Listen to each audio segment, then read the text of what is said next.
Estamos en vivo en Punta la M y siguen las repercusiones después del discurso del presidente Javier Milei en el prime time designado a las 21 el pasado viernes, con una estética que ya comentamos, pero se especulaba sobre la duración del discurso, que finalmente fue superado ampliamente por esos primeros 40-45 minutos que se estaban especulando que dure el discurso del viernes. Bueno, fue de 70 minutos y una serie de puntos que fueron abordados que ya tuvieron repercusiones. Estuvimos hablando con algunos protagonistas de diferentes rubros, cómo recibieron el discurso presidencial. Pero un estudio del Observatorio Pulsar de la Universidad Nacional de Buenos Aires, de la UBA, analizó también las repercusiones en las redes, sobre todo en las redes, en las webs, en la parte más digital, ¿no? De las conversaciones, del volumen de conversaciones y los puntos y las palabras claves a partir del discurso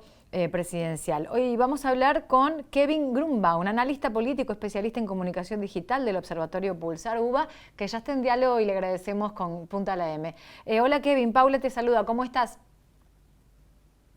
Hola, ¿cómo estás, Paula? Buen día para vos y para toda la audiencia. Bueno, a ver si podemos ayudar a desentrañar este estudio que habían llevado adelante ustedes y cuáles fueron las palabras claves y cuáles fueron las primeras apreciaciones del resultado que hicieron.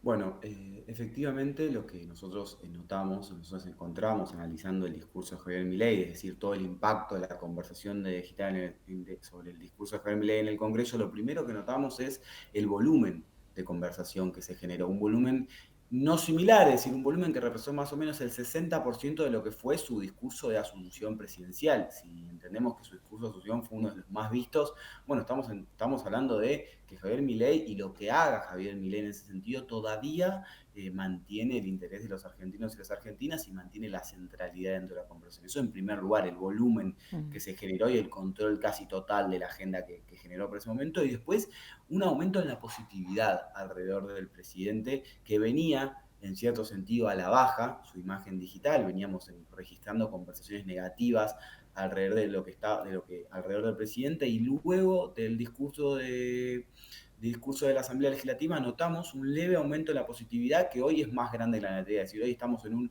45% de positividad y un 42% de negatividad. ¿Y eso sobre qué ejes se construyó, digamos? ¿Sobre qué palabras, sobre qué conceptos que desarrolló Javier Milei a lo largo de los 70 minutos tuvieron más impacto? Por ejemplo, el Pacto de Mayo, imagino.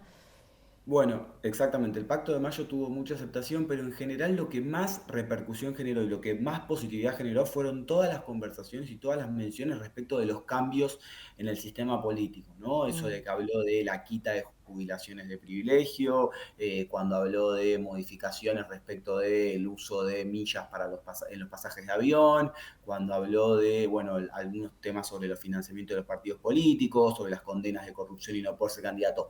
Todo eso fue lo que mayor volumen de conversación tuvo. Son distintos temas, pero nosotros lo englobamos en un tema general que tiene que ver con cambios en el sistema político, y eso fue uno de los temas con mayor apoyo por parte de los usuarios digitales. Y después, en segundo lugar, sí, el Pacto de Mayo, que también recibió mucho apoyo de la política, y como todos sabemos, los usuarios políticos suelen tener muchos seguidores, entonces eso también generó mucha positividad alrededor de Milei. Bueno, hubo una provincia como la nuestra que tuvo mucho protagonismo porque fue mencionada, si mal no conté, como 4 veces, ¿no? Por parte del presidente Javier Milei, y fue designada para llevar adelante la reunión con los gobernadores en este Pacto de Mayo. ¿Ustedes miden el tráfico de la conversación pública, por ejemplo, puertas adentro en cada uno de los distritos? O sea, ¿tienen manera de diferenciar qué pasó en Córdoba con esta temática, con este ítem en particular?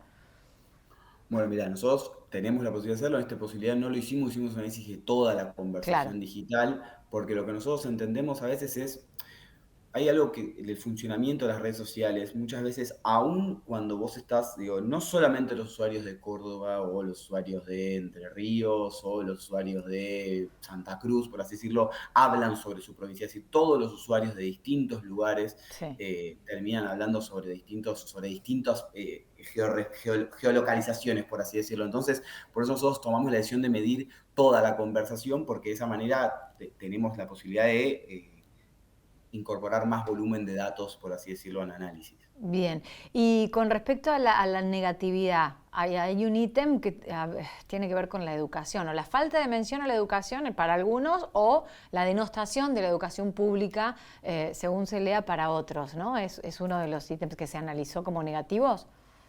Sí, exactamente. Lo que pasó con el tema de la educación en particular es que no solamente Milei hizo comentarios negativos respecto de, bueno, en algunas cosas los sindicatos docentes, pero también habló sobre la mala calidad de la educación, habló sobre los temas universitarios, pero cuando Milei tocó el tema de educación, lo que hizo fue activar comunidades que salieron a hablar bien de la educación. Es decir, en otros temas, en temas como por ejemplo lo que hablábamos de reforma del sistema político, no había una opinión contraria a la del presidente, es decir, no salió nadie a decir, bueno, debería haber jubilaciones de privilegio, pero en cambio Claro. cuando él se mete con un tema como la educación, mucha gente que usualmente sale a defender la educación, que suele hablar o que forma parte del tema educativo, sí salió a contrarrestar. Entonces ahí es donde sí vemos un aumento de la negatividad. Cuando nosotros en las redes sociales vivimos en comunidades, es decir, yo pertenezco a una comunidad determinada, vos tal vez perteneces a otra, gente de la audiencia pertenece a esta. Entonces, cuando Milei tocó particularmente temáticas vinculadas a la comunidad de educación, es ahí cuando activa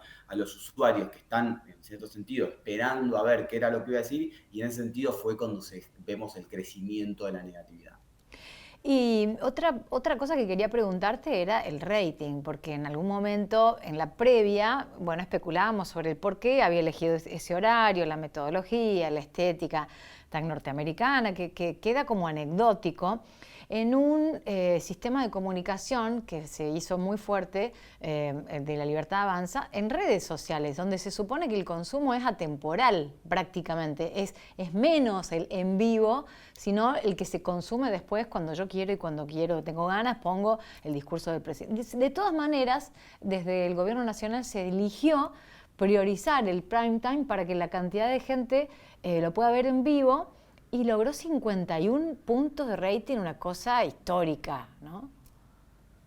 Sí, no solo eso, sino que pensemos que muchas veces, tal vez acá interpelo a muchas personas que están mirando, ¿cuántos de nosotros miramos la tele y al mismo tiempo estamos con nuestro celular mirando en redes sociales, ¿no? Esa doble Mm. pantalla constante, ¿no? Vemos el discurso y tuiteamos. Entonces, el horario no fue, no solamente impactó en la televisión, sino también impactó en las redes sociales, porque el hecho de que vos puedas estar sentado en tu casa o sentado en un bar o sentado con personas mirando el discurso favorece esa doble pantalla que tal vez en otro momento, si es a la 1 del mediodía y vos estás trabajando, estás en la escuela, estás en otro lado, no podés hacer esa doble pantalla. Entonces, el horario también benefició la conversación digital. Nosotros lo notamos, digo, por el gran volumen de menciones en digital que notamos para un viernes de, bueno, en este caso era un viernes de marzo, pero digo, me Encima parece que ahí viernes, también ¿no? favoreció. Exacto, exacto. Por Pero eso Kevin, ¿esto tiene favoreció un algún montón. rédito? Digo, como más allá de que es una cifra histórica, digo, políticamente, ¿qué se busca comunicacionalmente con esto?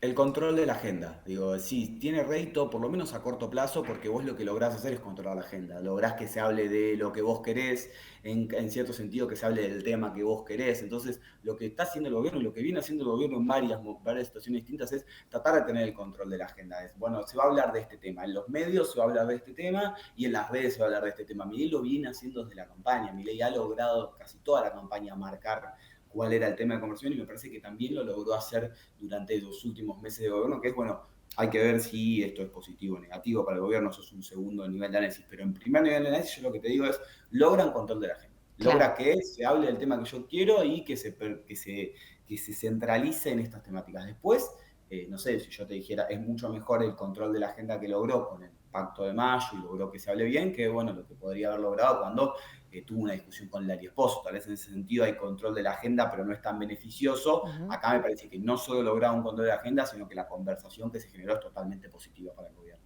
Claro. Y después, bueno, el tema de las formas, ¿no? De cómo se va a llevar adelante. Una cosa es la medida en las expectativas de la enunciación de lo que se puede llegar a hacer y después cómo se lo va a ejecutar. Estamos hablando con Kevin Grunbaum, analista político integrante del Observatorio Pulsar de la Universidad de Buenos Aires.